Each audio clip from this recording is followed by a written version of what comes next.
मुंबईमधल्या coastal रोडची मुख्यमंत्री एकनाथ शिंदेंकडून पाहणी। कोस्टल रोडची हाजी अली ते वरळी मार्गिका उद्यापासून होणार सुरू।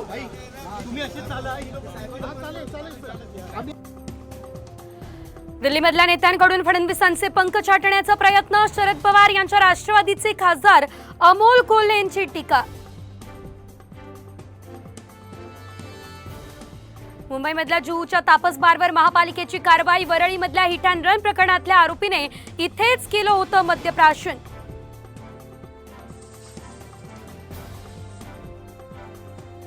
वरळीमधल्या हिट अँड रन प्रकरणामध्ये मृत महिलेच्या कुटुंबाचं आदित्य ठाकरेंकडून सांत्वन।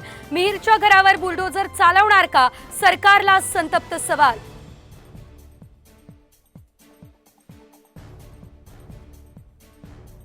बावनकुळेंची कामठीत घरवापसी होण्याचे संकेत। येणाऱ्या विधानसभा निवडणुकीत बावनकुळे कामठीमधून निवडणूक लढवणार अशी शक्यता।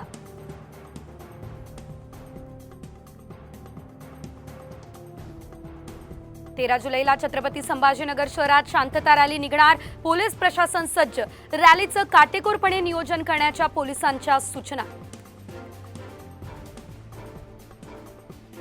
कुणबी नोंदींविषयी शिंदे फडणवीस आज तेलंगणाचे मुख्यमंत्री रेवंत रेड्डी यांच्यासोबत करणार चर्चा। मराठा आरक्षणावर तोडगा काढण्याचे सरकारचे प्रयत्न।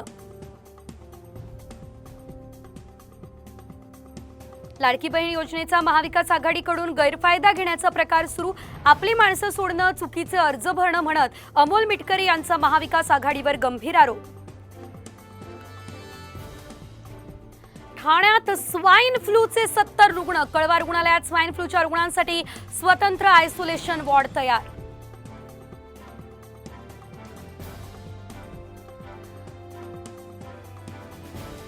ऑगस्ट 31 पर्यंत वरंद घाट सर्व प्रकारच्या वाहतुकीसाठी बंद।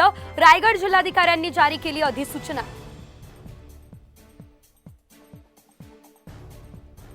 समृद्धी महामार्गावरून गावांना जाण्यासाठी बनवलेल्या ब्रिजला मोठं भगदाड। निकृष्ट दर्जाच्या बांधकामाचा विषय पुन्हा चर्चेत। हिंगोली, नांदेडसह परभणी जिल्ह्याला भूकंपाचे धक्के। रामेश्वर गावात भूकंपाचा केंद्रबिंदू।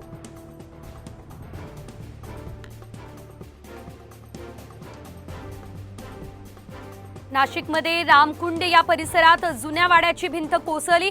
सुदैवानं कुणीही जखमी नाही, मात्र घटना सीसीटीव्ही कॅमेऱ्यात कैद।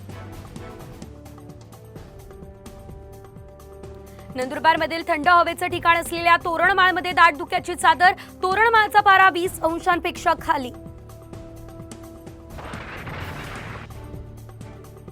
पालखी सोहळ्यात वारकरी भाऊक। तुकोबांच्या पालखीत वारकऱ्यांच्या डोळ्यांमध्ये तरळले आनंदाश्रू।